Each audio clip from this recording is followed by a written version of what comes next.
সকল দর্শক বন্ধুকে আমার ইউটিউব চ্যানেলে স্বাগত জানাই। আশা করি প্রত্যেকে তোমরা সকলে ভালো আছো।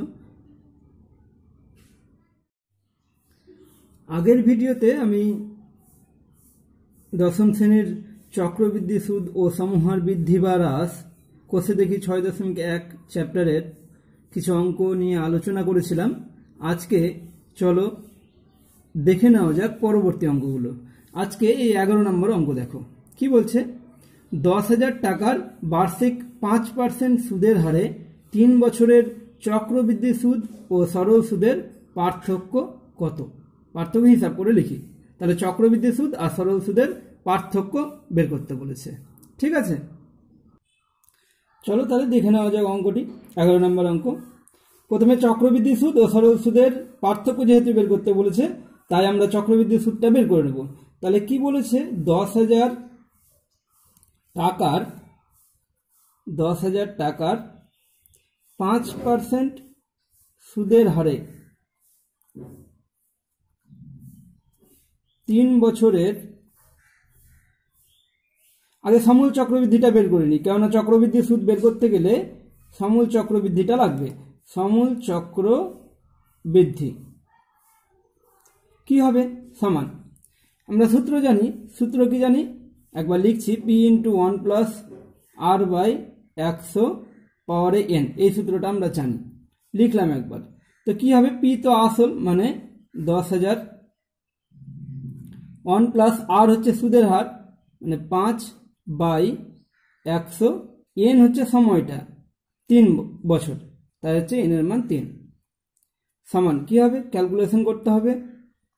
10,000 5 দিয়ে এটাকে কাটি, 5 20 100, এখানে থাকছে 1, তাহলে 20 1 20 আর একে কত 21, তাহলে হচ্ছে 21 বাই 20। কবার বসবে, যেহেতু কিউব আছে তাই আগের ভিডিওতে তোমাদের বলেছিলাম 3 বার বসবে। 21 বাই 20 গুণ 21 বাই 20। এবার একটু কাটাকাটি করতে হবে, শূন্য এই শূন্য কাটা, এই শূন্য এই শূন্য কাটা, এই শূন্য এই শূন্য কাটা। ঠিক আছে, এবারে 2 দিয়ে এইটাকে কেটে দিলাম, 5 সমান 21 21 21 আর 5 গুণ করতে হবে। তো 21 21 গুণ করলে 441 হয়, আর এইদিকে 5 21 105, তাহলে 441কে 105 দিয়ে গুণ করতে হবে। কত হবে, 5 একে 5, 4 5 20, শূন্য হাতে থাকলো 2, 5 4 20, 2 22, শূন্য দিয়ে শূন্য, 1 দিয়ে 4 4 1, তাহলে 5 0 2 আর 1 3, 4 2 6 4, কত হচ্ছে 4 6 3 0 5। বাই কত হবে, 2 আর 2 গুণ করলে হবে 4। এবারে 4 দিয়ে যদি এটাকে ভাগ করি তাহলে কত আসবে দেখো, 4 একে 4, 4 কে 4 হাতে থাকলো 2, 4 5 20, হাতে থাকলো 3, 4 7 28, 2 25 হলো, 4 6 24, হাতে থাকলো 1, 4 2 8, দশমিক দিয়ে দিলাম 0, 4 2 8, নামবে 2 0, 4 5 20, তাহলে হচ্ছে 4 দিয়ে যদি আমি এটাকে কাটি কিংবা ভাগ করি দেখবো কত হবে, 1 1 5 7 6.25। নাহলে তোমরা ভাগ করে দেখতে পারো। ঠিক আছে, এত টাকা, এটা পেলাম সমূল চক্রবৃদ্ধি। ঠিক আছে, তাহলে এবারে অতএব চক্রবৃদ্ধি সুদ কত হবে, অতএব চক্রবৃদ্ধি সুদ সমান, আমরা তো জানি চক্রবৃদ্ধি সুদ কি করতে হয়, চক্রবৃদ্ধি সুদ করতে হয় সমূল চক্রবৃদ্ধি যেটা পাবো সেটা থেকে আসলটা বাদ দিয়ে দেবো। তাহলে সমূল চক্রবৃদ্ধি পেয়েছি 1 1 5 7 6.25, এটা থেকে বাদ দিব কত, 10,000 টাকা বাদ দিয়ে দেবো, তাহলে পেয়ে যাব চক্রবৃদ্ধি সুদ কত হবে, 11,576.25 থেকে 10,000 বাদ, তাহলে হবে 1,576.25 টাকা। এটা পেলাম চক্রবৃদ্ধি সুদ। এবারে আমাকে বের করতে বলেছিল চক্রবৃদ্ধি সুদ ও সরল সুদের পার্থক্য, তাহলে সরল সুদ লাগবে, আবার সরল সুদটা বের করতে হবে। আবার 10,000 টাকার 5% সুদের হারে 3 বছরের সরল সুদ, সরল সুদটা বের করে নিই। সরল সুদ কত হবে? আমরা সরল সুদের সূত্র জানি PTR বাই 100। একবার সূত্রটা আমি লিখলাম, যদিও সূত্র লেখার দরকার নেই। সমান পি কি? পি হচ্ছে আসল, তার মানে 10,000। টি হচ্ছে সময়, সময় হচ্ছে কত বছর? 3 বছর। আর সুদের হার কত? 5 বাই 100। তাহলে এই শূন্য এই শূন্য কাটা, এই শূন্য এই শূন্য কেটে দিলাম। তাহলে কত পাচ্ছি? 3 পাচ্ছে 15, আর কটা শূন্য আছে? 2টো শূন্য। তাহলে 1500 টাকা। এটা পেলাম সরল সুদ। আমাকে বের করতে বলেছিল কি, প্রশ্নে বলেছিল যে 3 বছরের 10,000 টাকার বার্ষিক 5% সুদের হারে 3 বছরের চক্রবৃদ্ধি সুদ ও সরল সুদের পার্থক্য কত। তাহলে চক্রবৃদ্ধি সুদ পেয়েছি কত? 1576.25 টাকা, আর সরল সুদ পেলাম 1500 টাকা। তাহলে অতএব চক্রবৃদ্ধি সুদ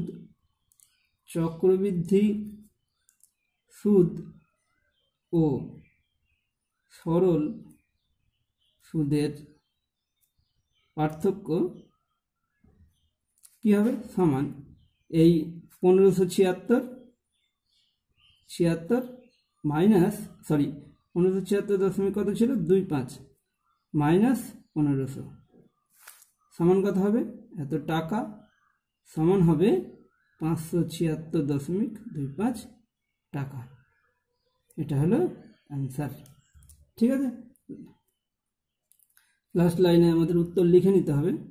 যাতে 10,000 টাকার, অতএব 10,000 টাকার বার্ষিক 5% সুদের হারে 3 বছরের চক্রবৃদ্ধি সুদ ও সরল সুদের পার্থক্য কত? কত বেরিয়েছে দেখো? 576.25 টাকা। ঠিক আছে, এটা হচ্ছে অ্যান্সার। এটা কেটে দিলাম। ঠিক আছে, এটা হচ্ছে উত্তরের লাইনটা লিখে নিলাম। এবারে পরবর্তী অঙ্ক দেখব। যদি বার্ষিক 10% হারে কিছু টাকার 3 বছরের চক্রবৃদ্ধি সুদ ও সরল সুদের অন্তর 930 টাকা হয়, তবে ওই টাকার পরিমাণ কত হিসাব করে লিখি। এখানে প্রশ্নে চক্রবৃদ্ধি সুদ ও সরল সুদের অন্তর বলে দিয়েছে, সুদের হার বলে দিয়েছে, আর সময়টা বলে দিয়েছে যে ওই টাকার পরিমাণ মানে আসলটা বের করতে বলেছে। তাহলে কি করব দেখো। ধরে নেব, ধরি আসল সমান পি টাকা। ঠিক আছে, তাহলে পি টাকার 10% হারে 3 বছরের চক্রবৃদ্ধি সুদ বের করে নিই। চক্রবৃদ্ধি সুদ, একেবারে চক্রবৃদ্ধি সুদ লিখলাম। কি হবে? আমরা জানি সমল চক্রবৃদ্ধি প্রথমে বের করতে হয়, তারপর চক্রবৃদ্ধি সুদ পাই। তো সমল চক্রবৃদ্ধির সূত্র হচ্ছে পি ইন্টু, তো পি যেহেতু এখানে আসল পি, তাহলে P into 1 plus R by 100। আর এর মান 10 বাই 100, তারপরে এন হয়, এন মানে কত? 3। তাহলে এটা সমল চক্রবৃদ্ধি। মাইনাস যদি আসল করি, আসল কোনটা? আসল তো পি, তাহলে পেয়ে যাচ্ছি চক্রবৃদ্ধি সুদ। ঠিক আছে, সমান পি ইন্টু কত থাকছে?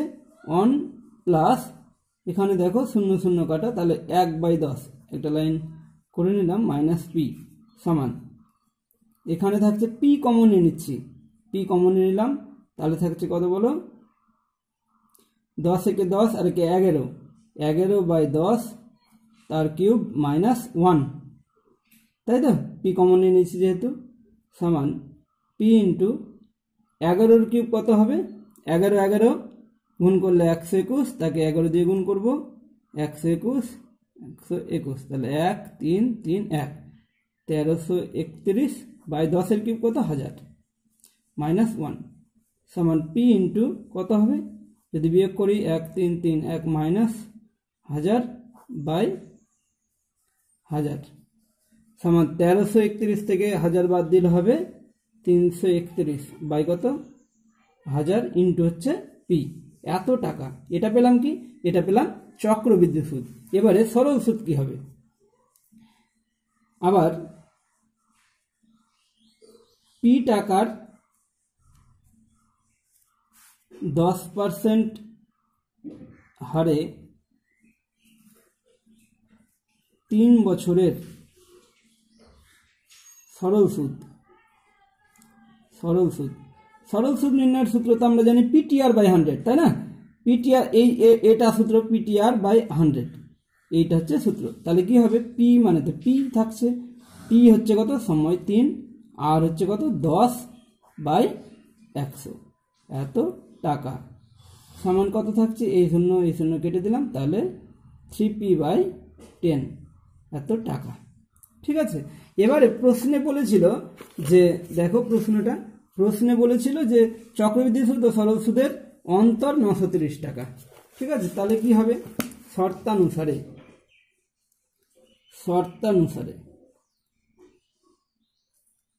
চক্রবৃদ্ধি সুদ আমরা পেয়েছি 331p/1000, 331p/1000 মাইনাস হবে কত? এই সরল সুদ 3p/10, এটা সমান কত? 930।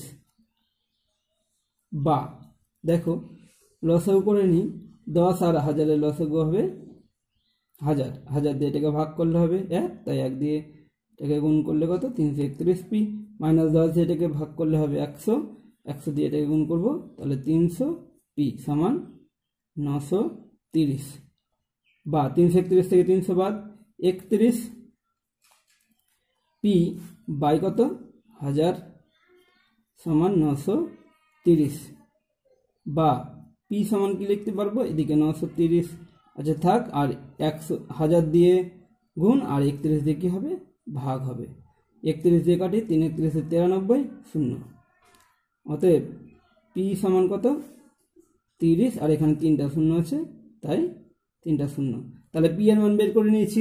আমরা ধরেছিলাম যে ধরি আসল পি টাকা, তাহলে অতএব আসল পেয়ে গেলাম। আমাকে প্রশ্নে বলেছিল যে ওই টাকার পরিমাণ কত, অতএব নির্ণেয় টাকার পরিমাণ, আচ্ছা নির্ণেয় আসল 30,000 টাকা। বোঝা গেছে? ঠিক আছে।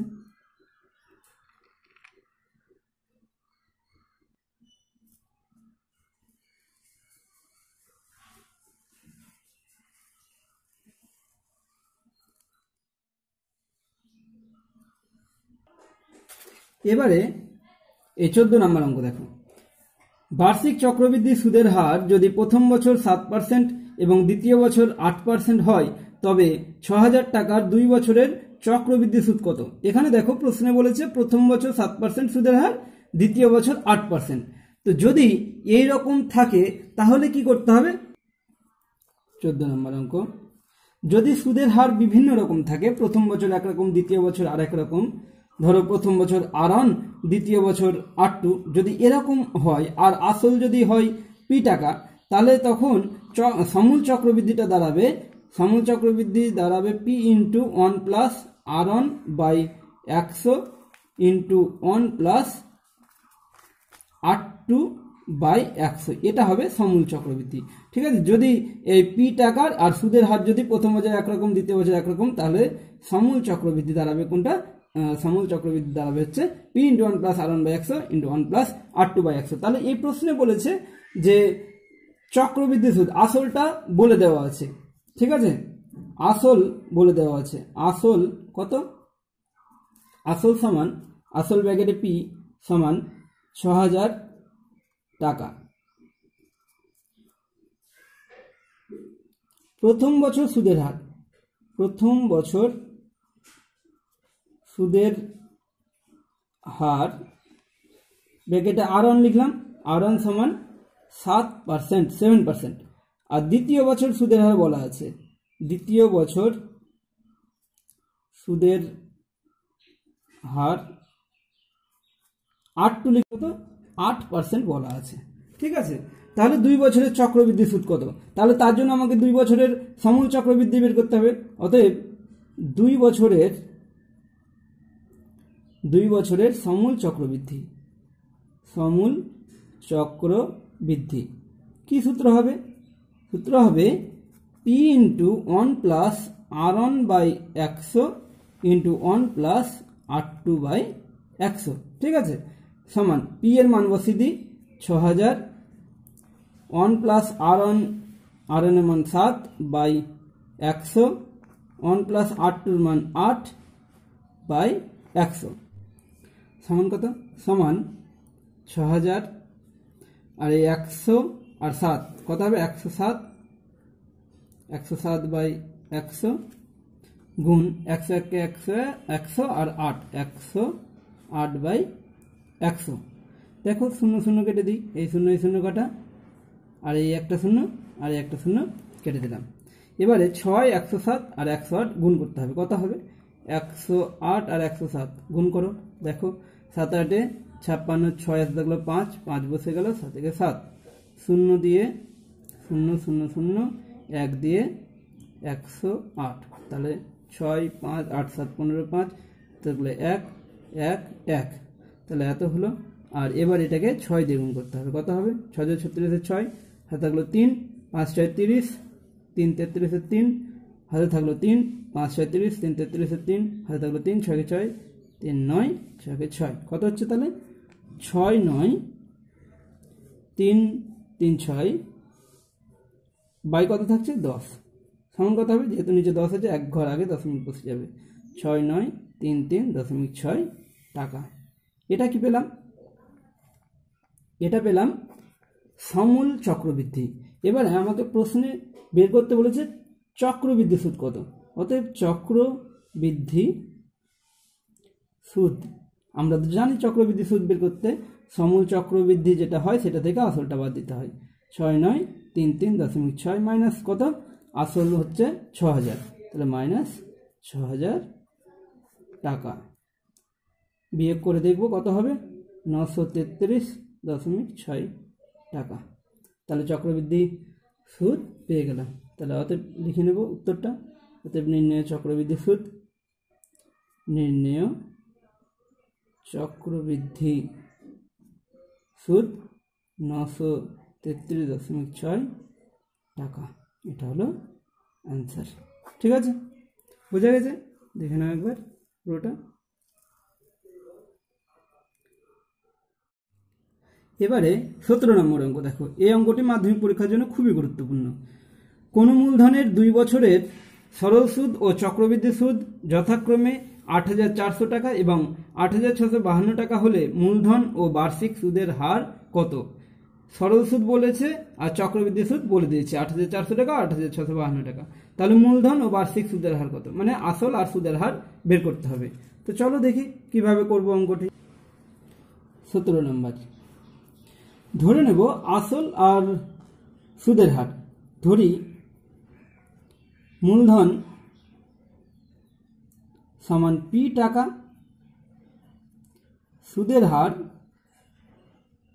সুদের হার সমান R%, বার্ষিক সুদের হার R%। অতএব P টাকার R% সুদের হারে কত বছর? 2 বছরের সরল সুদ। 2 বছরের সরল সুদ কি হবে? আমরা তো সূত্র জানি PTR/100। তাহলে P কত? টাইমটা বলেছে 2 ইন্টু সুদের হার 8 বাই 100 টাকা। ঠিক আছে, সমান 2PR/100 টাকা। এবারে চক্রবৃদ্ধি সুদটা বের করব।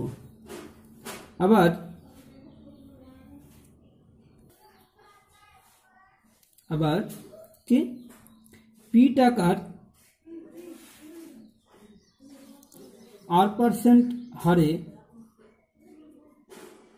R% সুদের হারে 2 বছরের চক্রবৃদ্ধি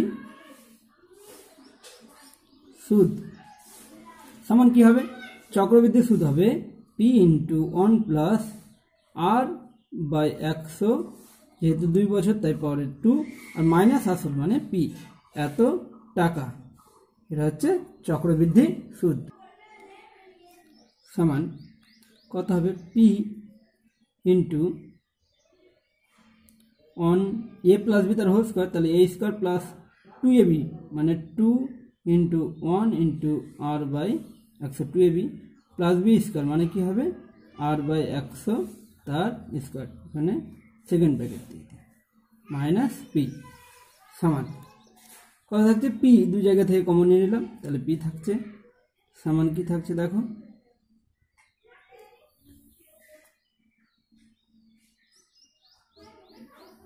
1 plus 2r by 100 plus r by 100 তার স্কোয়ার মাইনাস 1, ঠিক আছে, সমান 1 কেটে যাবে, তাহলে কি থাকবে? এবারে দেখো দু জায়গা থেকে r কমন নিয়ে নিচ্ছি, আর এখানে 100, এই 100 কমন নিচ্ছি, তাহলে p ছিল r কমন নিলাম আর নিচে 100 কমন নিলাম, তাহলে থাকছে কত? থাকছে 2, এখানে থাকছে কত? 2 প্লাস এখানে থাকছে r বাই 100, যেহেতু কমন নিয়ে নিয়েছি তাহলে এখানে একটা r বাই 100 পড়ে থাকবে, ঠিক আছে, এত টাকা।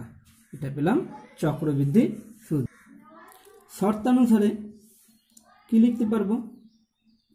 শর্তানুসারে সরল সুদ বলা আছে, ঠিক আছে, তো সরল সুদ বের করেছি কোনটা? এটা 2pr বাই 100। সরল সুদ বলা ছিল প্রশ্নে যে 8400 টাকা, তাহলে 8400, এটাকে 1 নম্বর সমীকরণ দিলাম। এবং চক্রবৃদ্ধি সুদ pr বাই 100 ইন্টু কত? 2 প্লাস r বাই 100, এটা চক্রবৃদ্ধি সুদ। চক্রবৃদ্ধি সুদ বলা ছিল 8652, এটাকে 2 নং সমীকরণ দিলাম। এবারে 2 নং সমীকরণকে 1 নং সমীকরণ দিয়ে ভাগ করব। 2 নং সমীকরণকে 1 নং সমীকরণ দ্বারা ভাগ করে পাই। কি পাবো? দেখো এখানে আছে pr ইন্টু কত? 2 প্লাস r বাই 100 বাই কত? 1 নং সমীকরণে আছে 2pr বাই 100, ডান দিকে ছিল 8652 বাই 8400, ঠিক আছে। বা এখানে একটু কেটে নিই, দেখো কি হবে কাটলে।